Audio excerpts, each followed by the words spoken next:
प्यारे बच्चों, आज से हम एक नई शुरुआत कर रहे हैं। हर वीक में आपको एक कहानी सुनने को मिलेगी और इसे हम कहेंगे स्टोरी टाइम।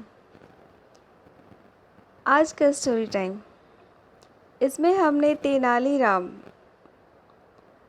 जो बहुत ही ज्ञानी, सूझबूझ और हाजिर जवाबी थे, ये कर्नाटक राज्य में स्थित विजयनगर नामक शक्तिशाली साम्राज्य के राजा कृष्णदेव राय के राज्यकाल में उनके मुख्य विदूषक थे। तो इनकी कहानियों में से ही हम आज आपको एक कहानी सुनाने जा रहे हैं जो बहुत ही रोचक है और शिक्षाप्रद है। कहानी को सुनने के बाद आपको ये बताना है कि आपने इस कहानी से क्या सीखा। आज की कहानी का शीर्षक है ब्राह्मण और मातृभाषा। राजा कृष्णदेव राय के दरबार में रहते तेनालीराम को काफ़ी समय बीत चुका था और उनकी विद्वता की कहानियाँ दूर दूर तक फैल चुकी थीं। एक दिन राजा कृष्णदेव राय के दरबार में एक अत्यंत विद्वान ब्राह्मण आया। उसने महाराज को अपना परिचय देने के बाद कहा, राजन, मैंने सुना है कि आपके पास एक से एक विद्वान दरबारी हैं। आपने ठीक सुना है ब्रह्मदेव, महाराज ने प्रसन्न दृष्टि से तेनालीराम की ओर देखते हुए कहा। हमें अपने दरबारियों की बुद्धिमत्ता पर गर्व है। तो क्या कोई बता सकता है कि मेरी मातृभाषा क्या है? कहकर उस ब्राह्मण ने धारा प्रवाह बोलना शुरू किया। पहले तेलुगु, फिर तमिल, कन्नड़, मराठी, मलयालम और कोंकणी भाषा में भी उसने धारा प्रवाह व्याख्यान किया। वह जो भी भाषा बोलता वही भाषा उसकी मातृभाषा लग रही थी। अपने उद्गार व्यक्त करने के बाद वह बोला, राजन, क्या आप या आपका कोई दरबारी बता सकता है कि मेरी मातृभाषा क्या है? सभी दरबारी चुप, कोई समझ न पाया।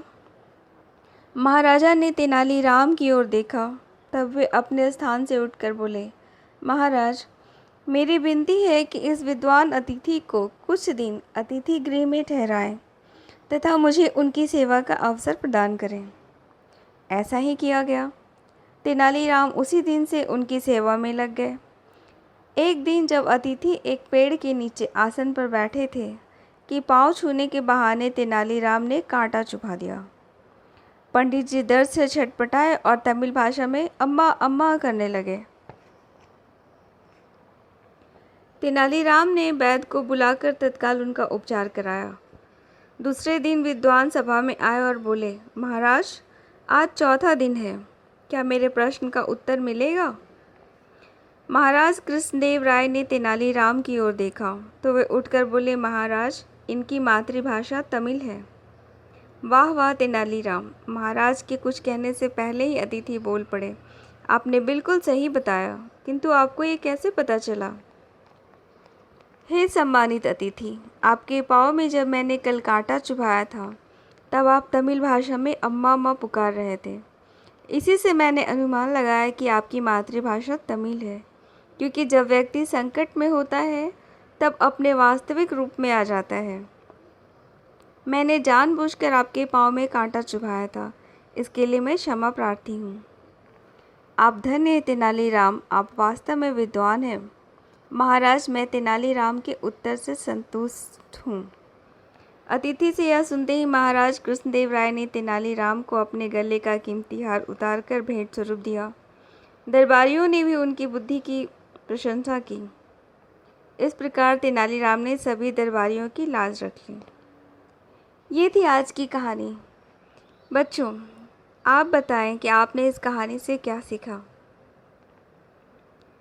इस कहानी से ये निष्कर्ष निकलता है कि हमें अपनी असलियत, अपनी वास्तविकता का ज्ञान तब होता है जब हम तकलीफ़ में होते हैं, और हमें अपने वास्तविकता को हमेशा ही अपने साथ रखना चाहिए। आज के स्टोरी टाइम में इतना ही। Thank you.